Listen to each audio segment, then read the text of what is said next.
सीख जो जीवन बदल दे।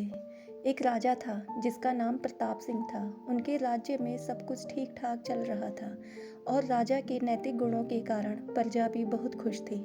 जहाँ प्रजा संतुष्ट रहती है वहाँ खुशहाली बनी रहती है। लेकिन इतनी सफलता के बाद भी राजा दुखी था क्योंकि उनकी कोई संतान नहीं थी। यह दुख उन्हें सताता रहता था। प्रजा को भी इस बात का बहुत दुख था।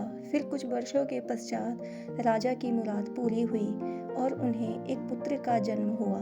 पूरे नगर में उत्सव मनाया गया और नागरिकों को राजमहल में दावत दी गई। इस मौके पर राजा और प्रजा दोनों बहुत खुश थे। राजकुमार का नाम चंदन रखा गया।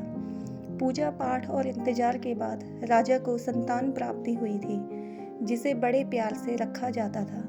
लेकिन अत्यधिक लाड प्यार ने चंदन को बहुत बिगाड़ दिया था। बचपन में चंदन की सभी बातें दिल को लुभाती थी, लेकिन बड़े होते होते वही बुरी लगने लगी। चंदन बहुत जिद्दी हो गया था। उसके मन में अहंकार आ गया और वह चाहता था कि प्रजा हमेशा उसकी जय जयकार करे।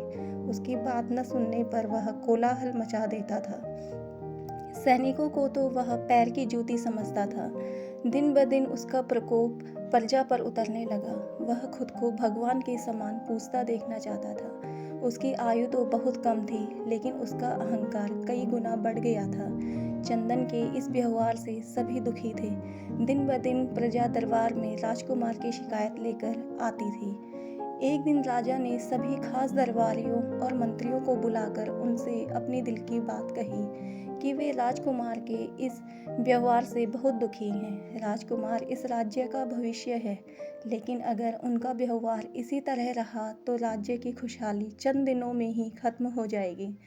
दरबारी राजा को सांत्वना देते हुए कहते हैं कि आप हिम्मत रखें, वरना प्रजा निस्सहाय हो जाएगी।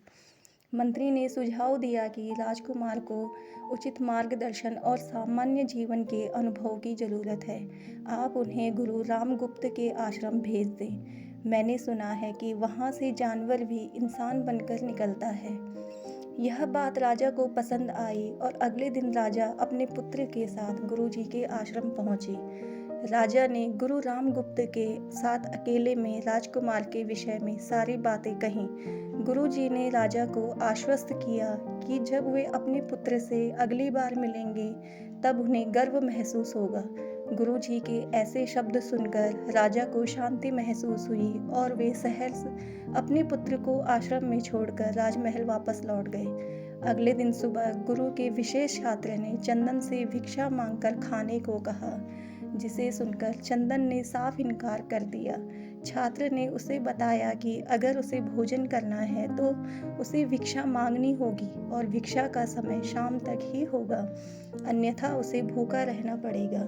चंदन ने अपने अहंकार में छात्र की बात नहीं मानी और शाम होते होते उसे भूख लगने लगी, लेकिन उसे खाने को कुछ नहीं मिला। अगले दिन से उसने भिक्षा मांगना शुरू कर दिया। शुरुआत में उसके कड़वे बोल के कारण उसे कोई भिक्षा नहीं मिलती थी, लेकिन गुरुकुल में सभी के साथ बैठने के बाद उसे आधा पेट भोजन मिल जाता था।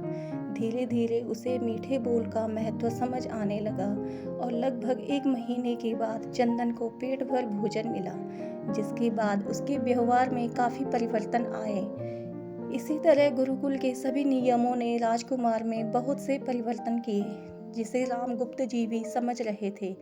एक दिन रामगुप्त जी ने चंदन को अपने साथ सुबह सवेरे सैर पर जाने के लिए कहा।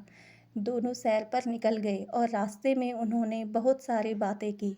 गुरुजी ने चंदन से कहा कि तुम बहुत बुद्धिमान हो और तुम में बहुत अधिक ऊर्जा है, जिसे सही दिशा में उपयोग करना आना चाहिए। दोनों चलते चलते एक बाग में पहुंच गए, जहां बहुत सुंदर फूल खिले थे, जिनसे बाग महक रहा था।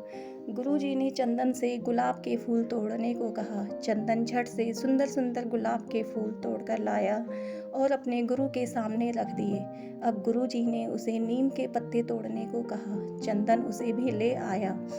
अब गुरुजी ने उसे एक गुलाब सूंघने को दिया और कहा, बताओ कैसा लगता है। चंदन ने गुलाब सूंघा और उसकी बहुत तारीफ की।